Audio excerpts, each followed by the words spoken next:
começando mais uma edição do Hora Extra e nesse programa você confere as seguintes notícias.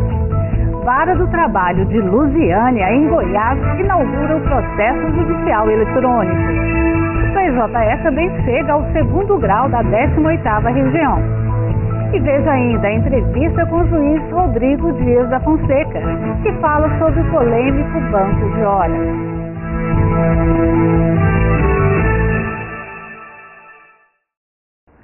Desenvolvido por meio de uma parceria inédita entre o Conselho Nacional de Justiça, o Conselho Superior da Justiça do Trabalho e diversos tribunais brasileiros, o processo judicial eletrônico foi instalado na Vara do Trabalho de Lusiânia, a primeira do estado de Goiás a receber o sistema. Confira a reportagem. Desenvolvido por meio de uma parceria inédita entre o Conselho Nacional de Justiça, o Conselho Superior da Justiça do Trabalho e diversos tribunais brasileiros, o processo judicial eletrônico, PJE, foi instalado na Vara do Trabalho de Lusiânia, a primeira do estado de Goiás a receber o sistema. Para o presidente do TST, ministro João Oreste Dallazen, o PJE representa uma notável revolução na Justiça do Trabalho. É um imperativo categórico dos tempos modernos, porque se trata de uma exigência de economia de papel, de redução do consumo de água, redução do consumo de energia elétrica, redução do consumo de vários insumos necessários à tramitação dos processos em autos físicos. De modo que o processo judicial eletrônico é um imperativo indispensável e inadiável. Na cidade de Lusiânia, foi autuado o primeiro processo a tramitar pelo PJE em Goiás. A ação pleiteia verbas rescisórias e horas extras e foi protocolizada pela advogada Thaís de Araújo Paiva. E com certeza esse processo trará mais celeridade para as partes. Então, assim, a gente tem a plena convicção que será de extrema importância para o judiciário estar implantando isso e quem sabe posteriormente, além da Justiça do Trabalho, nós não possamos também estar implantando na Justiça Comum, porque é um processo que traz transparência e facilita a vida de todas as pessoas que estão envolvidas nisso. O presidente do Tribunal Regional do Trabalho de Goiás, desembargador Mário Botazo, disse que o tribunal já havia se lançado na empreitada de eliminar o uso do papel com a digitalização de 100% das varas trabalhistas no Estado. O grande avanço aqui consiste exatamente nisso, em que a Justiça do Trabalho começa a deixar de ser um arquipélago.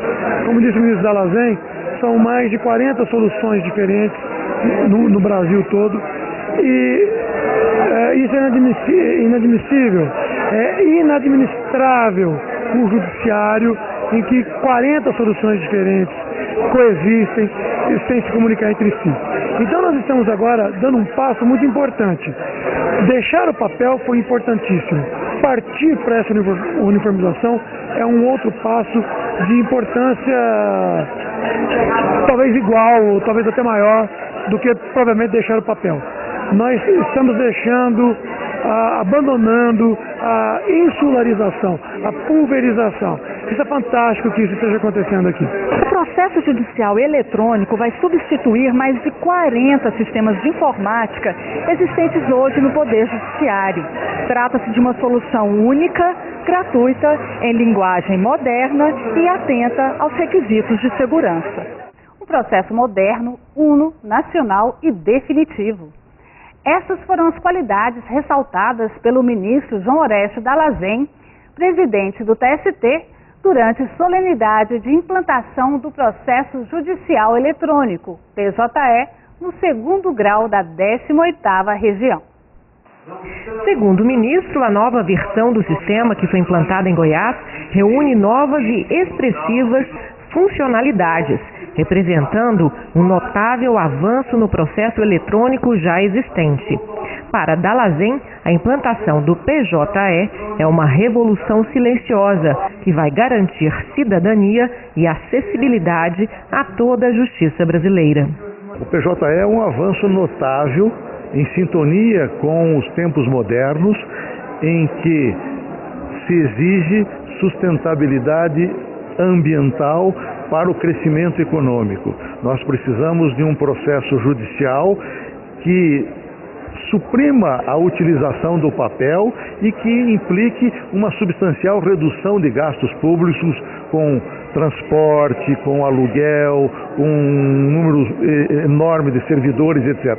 E o processo judicial eletrônico vem ao encontro desses anseios. É um processo limpo, ambientalmente sustentável, no sentido de que ele implica uma extraordinária economia de gastos em termos de água, de gastos com energia elétrica, de gastos com papel, entre outros insumos utilizados na tramitação do processo. É o processo do futuro, que está chegando à 18ª região. Ele destacou ainda a superioridade global do PJE, já que os sistemas regionais ressentem da possibilidade de integração nacional. O ganho em produtividade com o novo sistema, segundo o ministro, será sensível e contribuirá para a construção de um mundo ecologicamente melhor e mais saudável. O presidente do TRT, desembargador Mário Botazo, disse que o PJE representa um desafio aos 24 regionais trabalhistas. Para outros tribunais que ainda não adotaram nenhuma solução de processo digital, o salto é muito maior, porque isso significa abandonar o papel e garantir esse acesso. Um acesso, por exemplo, como é o caso aqui, de 24 horas por dia, 7 dias por semana, sem interrupção. É isso que significa um processo digital. Significa também muita celeridade, significa economia de recursos, significa preservação das árvores, significa economia de tinta, porque a tinta é uma matéria-prima, um insumo caríssimo, né? Caríssimo, mais caro que o papel. Então é um avanço no sentido da modernidade, é um passo muito importante e é particularmente importante para Goiás nesse sentido, no sentido de nós estarmos finalmente rompendo essa pulverização, essa insularização dos tribunais. Estamos cada vez mais unidos, cada vez mais convergindo e marchando no mesmo sentido. O papel do Comitê Gestor Regional é de intermediar as ações entre o Comitê Nacional Gestor e o usuário final. Então, aí compreendidos os magistrados, os servidores, advogados e até partes.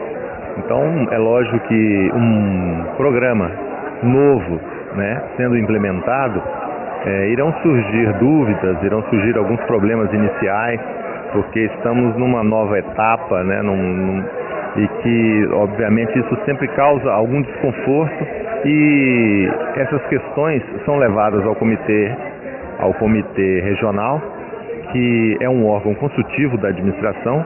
Ele sugere soluções e também busca soluções junto ao Comitê Nacional Gestor.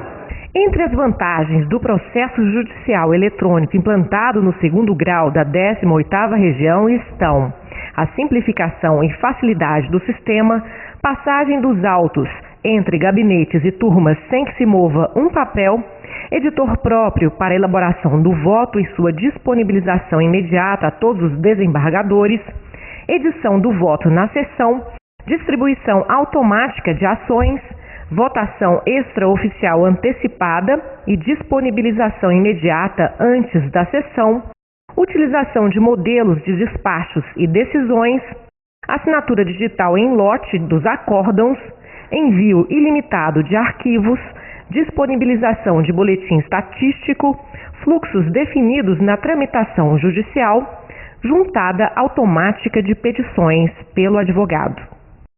E no próximo bloco, o juiz Rodrigo Dias da Fonseca fala sobre a constitucionalidade do banco de horas. Voltamos já.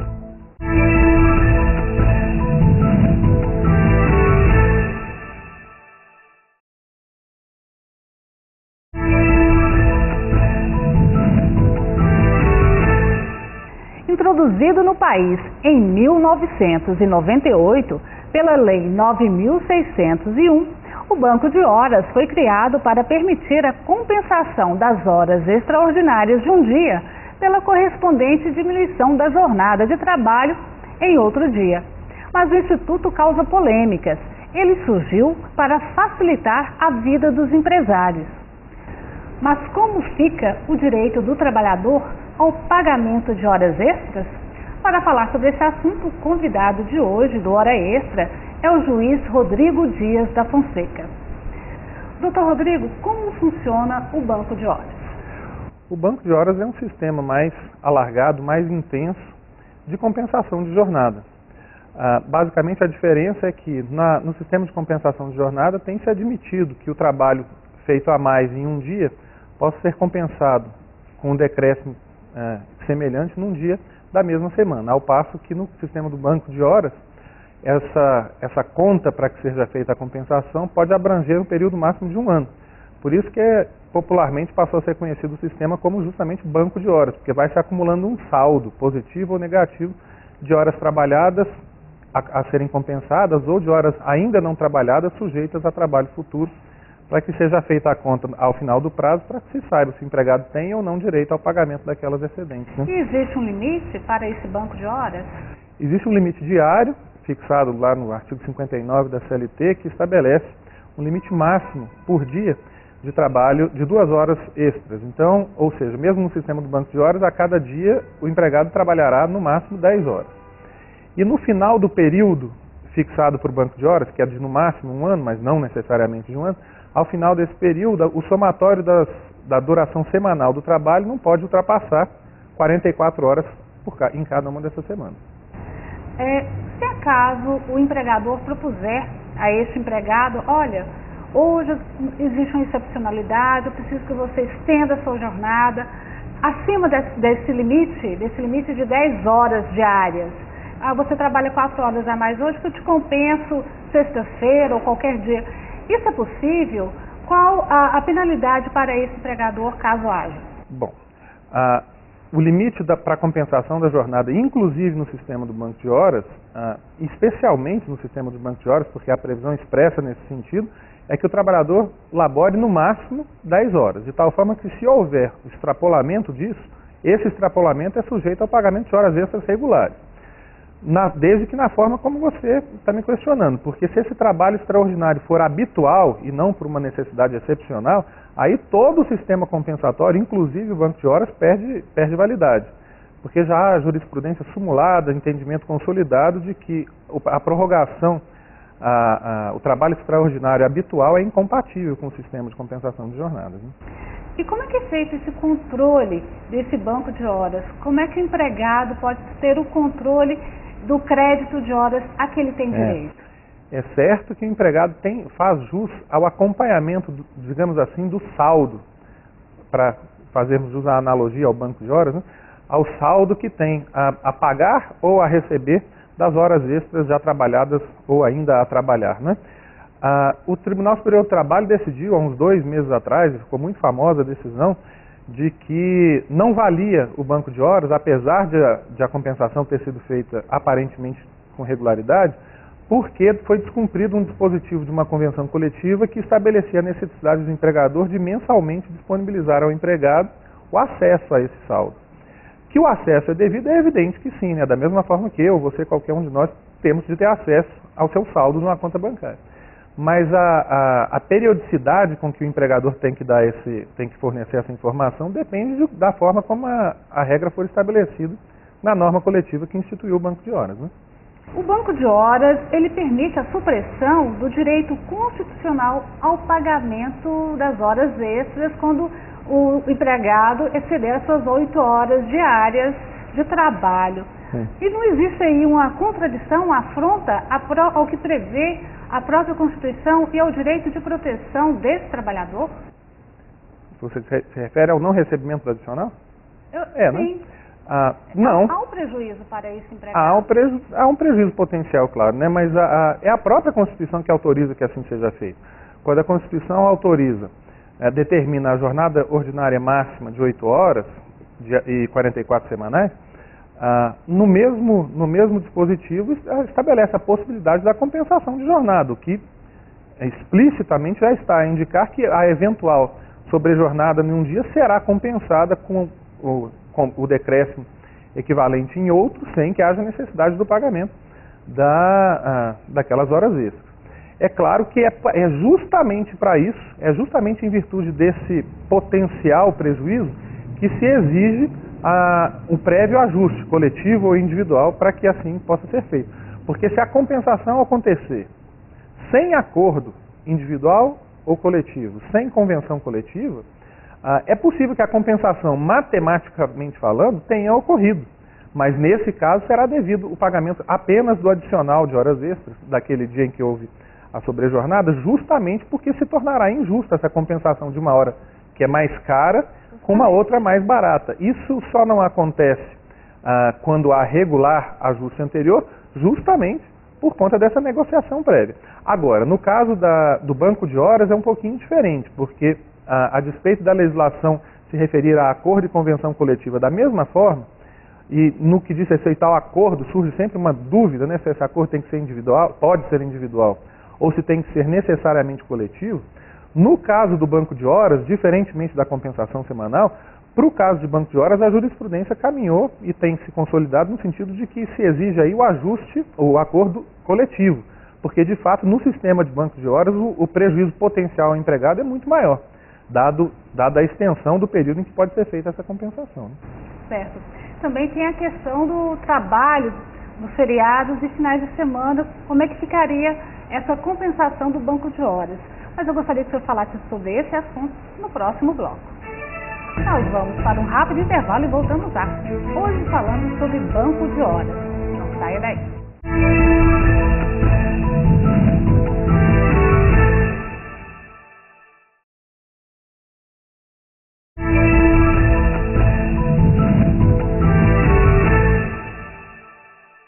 Ora, esse está de volta, tendo como convidado para o quadro de entrevistas o juiz Rodrigo Dias da Fonseca, que está falando sobre banco de horas.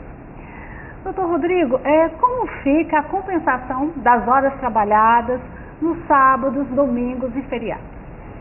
Bom, nos sábados e domingos, desde que haja folga semanal em outro dia da semana, a compensação se faz regularmente. Mas se a exigência de trabalho extraordinário seja feita justamente no dia destinado ao repouso, pode ser sábado ou domingo, ou no feriado, a compensação pode ser feita, mas aí nesse caso é bom lembrar que nesses dias as horas trabalhadas são mais caras, por assim dizer, sofrem um adicional de 100%. A compensação, grosso modo, para melhor entendimento, que pode ser feita aí, exigirá do empregador a dispensa ou redução de jornada equivalente ao dobro daquela que foi trabalhada. Só para facilitar mais ainda o entendimento, para se compensar um domingo inteiro trabalhado, domingo, dia de descanso semanal, né? Seria necessária a folga em outros 2 dias daquele período de duração do ajuste do banco de horas. Há casos em que empresas trabalham com banco de horas negativo, ou seja, o trabalhador falta ao trabalho e ele tem que compensar essas horas não trabalhadas num outro dia, extraordinariamente. Isso é legal? Veja, no artigo da CLT que cuida do banco de horas, é um parágrafo do artigo 58, salvo engano, o que se fala literalmente é a possibilidade de compensação da jornada trabalhada a mais num dia com a correspondente diminuição em outro dia. O que eu quero dizer com isso é que, literalmente falando, não seria possível que a falta ao serviço fosse compensada com o acréscimo de horas em outro dia de trabalho. Mas tem-se entendido, a maior parte da jurisprudência, que isso é possível, até porque isso não causa prejuízo ao trabalhador, muito pelo contrário. Porque não se aceitar essa possibilidade implicaria em que aquele dia da falta do empregado, ele sofreria o correspondente desconto, mais o do descanso semanal da mesma semana. E se houver um feriado na mesma semana, também do feriado. De tal forma que toda a interpretação que se tem dado é sobre a possibilidade desse tipo de compensação, porque implicaria em melhor atendimento ao interesse do próprio empregado. E o banco de horas, ele vale também para o trabalho insalubre e perigoso? Valer vale, mas diferentemente das outras hipóteses, não depende apenas da vontade de empregado e empregador, representados ou não por seu sindicato. Nesse caso, é preciso que a inspeção do direito do trabalho seja feita e haja autorização ministerial sob pena de não ter validade o ajuste do banco de horas, porque, afinal de contas, vai implicar num trabalho mais desgastante em algum dia sob condições ainda mais adversas, né, que implicam contato com agente perigoso ou insalubre. O senhor falou bem no início da entrevista que a validade desse banco de horas, a compensação tem que se dar no decorrer de um ano. No máximo. Pois é, mas se acaso o contrato for rescindido nesse período em que ainda não tiver sido feita toda a compensação, como é que ficam essas horas trabalhadas? Como é que fica o direito do trabalhador? Tem algumas hipóteses que têm que ser consideradas aí. Se a extinção contratual se deu no curso do banco de horas, do período do banco de horas, é preciso ver em primeiro lugar se há horas a serem recebidas ainda pelo empregado, se o saldo é positivo para ele, ou se ele ainda está devedor de horas, né? Se o saldo for positivo, não tem nenhuma dúvida. Extinto o contrato, o empregador deve fazer o correspondente pagamento. Isso seriam horas extras? Como horas extras. Com relação às hipóteses em que o empregado está devedor de horas por conta do sistema do banco de horas, aí vai depender do motivo da extinção do contrato. Se foi do próprio empregado a iniciativa do rompimento do vínculo, impedindo, portanto, que o empregador suprisse a sua expectativa futura de exigir desse empregado o cumprimento dessas horas, frustrando o intento do empregador, né? Nesse caso, embora a legislação não seja clara, tudo está a indicar, é equânime decidir-se que no acerto rescisório possa ser feito o correspondente abatimento. Agora, se o empregado tem horas a serem cumpridas, o saldo é negativo, ou seja, o empregador tem essa possibilidade dele exigir no futuro o cumprimento daquelas horas extras, né? Mas é de iniciativa do próprio empregador o rompimento do contrato. Nesse caso, o empregador está como que renunciando àquele direito de exigência futura dessas horas extras do empregado, de tal forma que aí não há nada, não é possível, não se admitirá, né, o desconto, a dedução no momento do acerto. Outras hipóteses que a gente pode considerar a dispensa por justa causa do empregado, mas aí a culpa pela extinção do contrato, por óbvio, é do próprio empregado, frustrando o intento do empregador de novo, é possível ser feito o desconto no momento do acerto rescisório. A rigor, nessa hipótese aí, o que tem que ser definido, o norte aí, é o motivo da extinção do contrato. Isso já está pacificado? A legislação, como eu disse, é absolutamente omissa quanto a isso. E são poucas as decisões ainda que existem a esse respeito, até porque normalmente de duas uma. O período do acordo que ajustou o banco de horas é cumprido integralmente, aí a discussão nem se põe, e em várias hipóteses, na maior parte delas eu diria, no momento da extinção do contrato o saldo é positivo, e aí não há dúvida que é devido o pagamento. Mas não há nenhuma lógica em que o empregado possa pedir demissão quando ele está devedor de banco de horas, sem que possa fazer o pagamento mediante o desconto no acerto correspondente ao empregador. Seria uma espécie de enriquecimento sem causa, né? De tal forma, e por iniciativa dele próprio, ele se beneficiar disso não é nada razoável.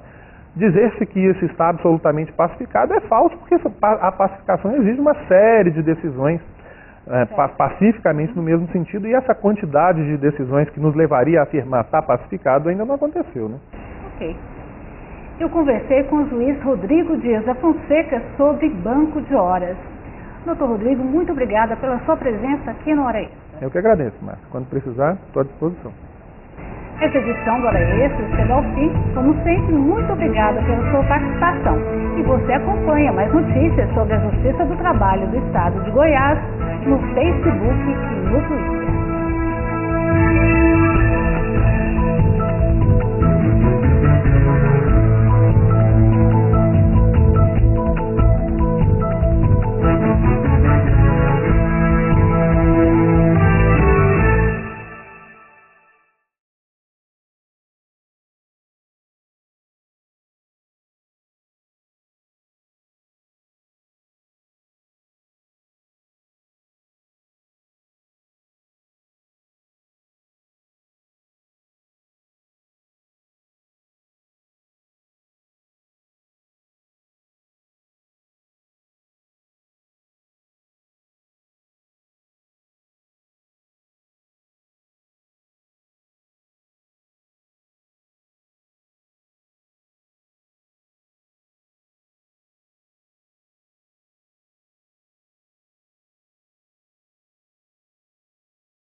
Na edição do Hora Extra desta semana, você confere as seguintes notícias. Vara do Trabalho de Lusiânia, em Goiás, inaugura o processo judicial eletrônico. O PJE também chega ao segundo grau da 18ª região. E veja ainda, entrevista com o juiz Rodrigo Dias, que fala sobre o polêmico banco de horas. Aguardamos você.